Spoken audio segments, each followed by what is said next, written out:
வணக்கம். அக்ஷய லக்ன பத்ததி ஜோதிட ஆசிரியர் ஸ்ரீ குரு உமா வெங்கட். நம்ம இப்போ எதை பற்றி பார்க்க போகிறோம்னா பிரசன்னம் அப்படிங்கிறத பற்றி பார்க்க போகிறோம். நிறைய நண்பர்கள் பிரசன்னத்தை பற்றி கேள்விங்கிறது நிறைய இருக்குது. நான் படித்த அனுபவத்தில் பிரசன்னம் அப்படிங்கிறது எப்படி எடுப்பாங்க, எப்படி பார்ப்பாங்க. இப்போ நம்ம ஏஎல்பியில் வந்து பிரசன்னம் எப்போதுமே தெரியும். ஒரு 120க்குள்ளே நம்பர் சொல்லி அதை வச்சு பிரசன்னம் அப்படிங்கிறது பார்க்குறோம். இப்போ பார்த்திங்கன்னா பிரசன்னத்தை பற்றி பார்க்கணும் அப்படின்னா ஒரு 4 வருஷம் அப்படிங்கிறது நான் படித்த காலம்.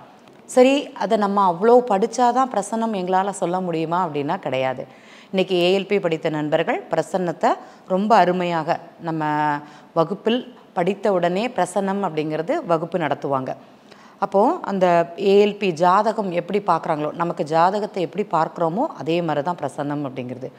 ஆனால் அந்த கிரகம், அந்த பாவகம் அது என்ன வேலை செய்யும், இந்த கிரகத்திற்கு ஒரு தன்மை, இந்த பொருளுக்கு ஒரு தன்மைன்னு சொல்லுவோம். அந்த மாதிரியெல்லாம் நமக்கு நிறைய தேடுதல் அப்படிங்கிறது வேணும். ஒரு மாதத்தில் நான் ஜாதகம் பார்க்குறேன், படிக்க முடியுமானா படிக்க முடியும். பிரசன்னத்திற்கு கண்டிப்பாக அதோட தொடர்ச்சி அப்படிங்கிறது ஒரு 3 மாதங்கிறது வேணும் அப்படிங்கிறது என்னுடைய ஒரு அபிப்பிராயம். ஏன்னா ஏஎல்பியில் படித்தவங்களுக்கு மட்டும்தான் 3 மாதம்.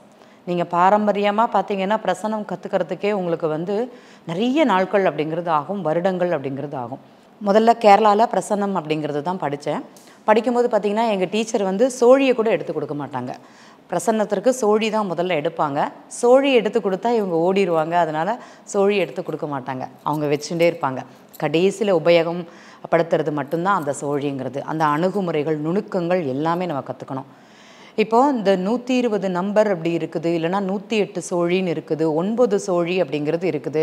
நம்ம ஒரு கிரகத்திற்கும் இத்தனை முறை அப்படிங்கிறது நிறைய கணக்கு முறைகள் அப்படிங்கிறது இருக்குது. நிமித்தம், ஆரூடம் அதெல்லாமே சேர்ந்தது தான் பிரசன்னம் அப்படிங்கிறது சொல்லலாம். இப்போ ஒருத்தங்க வர்றாங்க அப்படின்னா அவங்க என்ன கேள்விக்காக வருவாங்க, அவங்க கூப்பிட்ட நேரம் என்னது, இப்போ பகல் நேரம் கூப்பிட்றாங்களா, ராத்திரி நேரம் கூப்பிட்றாங்களா, அர்ஜெண்ட்டாக நாங்கள் பார்க்க வர்ற நேரம்னா அந்த நேரத்தையும் நம்ம வந்து கனெக்ட் பண்ணிக்கணும். இது இன்றைக்கி எல்லாருக்கும் எப்படி சொல்கிறது அப்படின்னா கடிகார பிரசன்னம் அப்படிங்கிறது மாதிரி ஒன்று சொல்லுவாங்க. அதுலேயும் சொல்ல முடியுமானா சொல்ல முடியும். இன்றைய நேரம் என்னது, இன்றைய நேரத்திற்கு ஒரு பிரசன்னம் அப்படிங்கிறது இந்த 9:30 மணி 10:30 மணின்னா அதுக்கு கூட பிரசன்னம் அப்படிங்கிறது நம்ம பார்க்கலாம். அவ்வளோ துல்லியமாக இருக்கும். இப்போ உதாரணமாக பார்த்திங்கன்னா ஏஎல்பியில் வந்து 120க்குள்ள நம்பரில் ஒரு பிரசன்னம் அப்படிங்கிறது பார்ப்போம். ஒரு ஜாதகத்தை நாங்கள் கேட்போம், 120க்குள்ளே ஒரு நம்பர் சொல்லுங்கள் அப்படின்னு சொல்லிட்டு. அப்போ அவர் 30 அப்படிங்கிற நம்பர் அவர் நமக்கு சொன்னாங்கன்னா அவருடைய எண்ண ஓட்டங்கள் எதை சார்ந்து இருக்கும் அப்படிங்கிறது.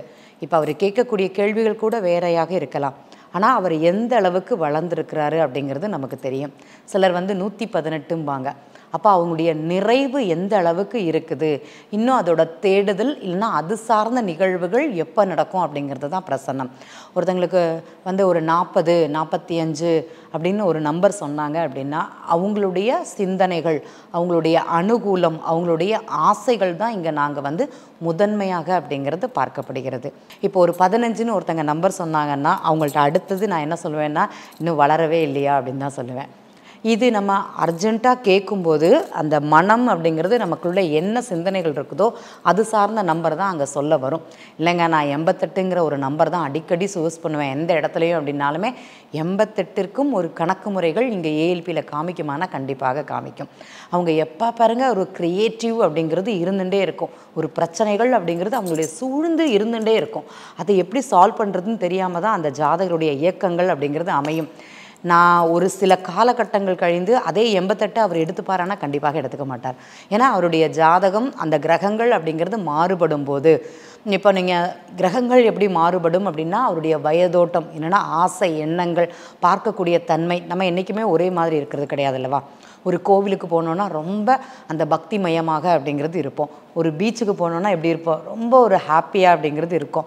ஒரு தேட்டருக்கு போனோன்னா அந்த க்ரியேட்டிவ் மைண்ட் அப்படிங்கிறது நமக்கு அதிகமாகவே இருக்கும். கதையை அவங்க எழுதியிருப்பாங்க, எடிட் பண்ணி அவங்க ப்ரொஜெக்ட் பண்ணியிருப்பாங்க. ஆனால் நம்ம இதை மாற்றிடலாம், இப்படி செஞ்சால் நல்லாயிருக்கும் அப்படிங்கிற மாதிரி அவங்களே திட்டுற அளவுக்கு நம்ம வளர்ந்துருப்போம். அப்போ அந்த எண்ணம் நமக்கு வித்தியாசம் அப்படிங்கிறது இருக்குது. கரெக்டுங்களா? அதே மாதிரி தான் கிரகங்கள் அவங்களுடைய வேலைகளை செய்யும்போது நம்முடைய தாட்ஸ் ஆஃப் மைண்ட் அப்படிங்கிறது அங்கே டிஃப்ரென்ஸ் ஒப்பீனியன் அப்படிங்கிறது கண்டிப்பாக கொடுக்கும்.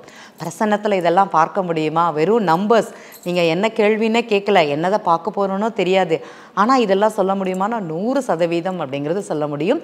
ஏஎல்பியில் மிக அருமையாக அப்படிங்கிறது சொல்ல முடியும்.